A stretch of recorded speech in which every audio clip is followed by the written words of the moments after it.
Let's cross to Wimbledon and speak to our sports presenter, Jackie Beltrao. And Jackie, you have been watching history in the making.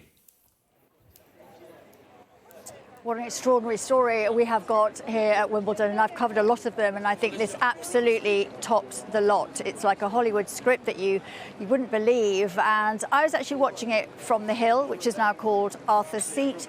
It was packed, standing room only, and I don't think people there could believe what they were seeing. He was so calm in this match.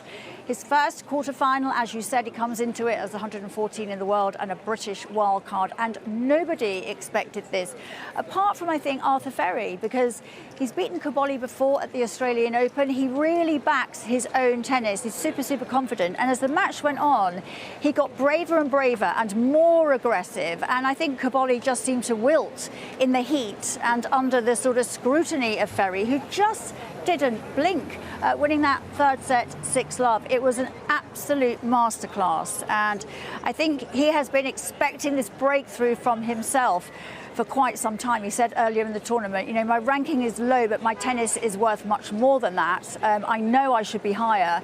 Well, he definitely will be higher after this. This is a life-changing moment for him. His ranking will go right up, possibly into the world's top 50. He'll be invited to all of the top tournaments, including all of the Grand Slams, and that is life-changing money, life-changing tennis, and life-changing attention, which his family have really sort of felt this week as the cameras have been on them. And today, you know, his mum Olivia, she just looked very, very nervous, as I know that she would have been, and his dad Loic at the end very, very emotional, because everybody, all his friends here watching at Wimbledon, because he's from around here, and a lot of them were watching today, backing him, were just thinking, what just happened? Like, Arthur is into the semi-finals of Wimbledon. Honestly, it is a fairy tale, as all the papers said, and it just goes on, and he will absolutely believe he can go further. Yeah, I've covered Wimbledon a few times when I was a sports coach. I mean, this is one of the most astonishing stories. Tell us a bit more about him. So Arthur's 23. He learned his tennis with his mum Olivia, who is an international player for France when he was very small. And then he went to a local club called Westside, which is just up the road. He had a little squad with a very good coach called Alison Taylor, who's married to Roger Taylor, who made the semi-finals here in the 70s. And there was a little squad of 3 of them, and they would just practice every day. And he always was the best. He always liked to sort of bring the show for anybody who was watching this little group of players that Alison had put together. I mean, he just loves showing off his skills. And he went on to then train with other groups, better players, and then went to Stanford as their #1 player. So he played at university in California for about 3 years. Didn't actually, I don't think, quite finish his degree because he felt like he was missing out on the tour. He could turn pro.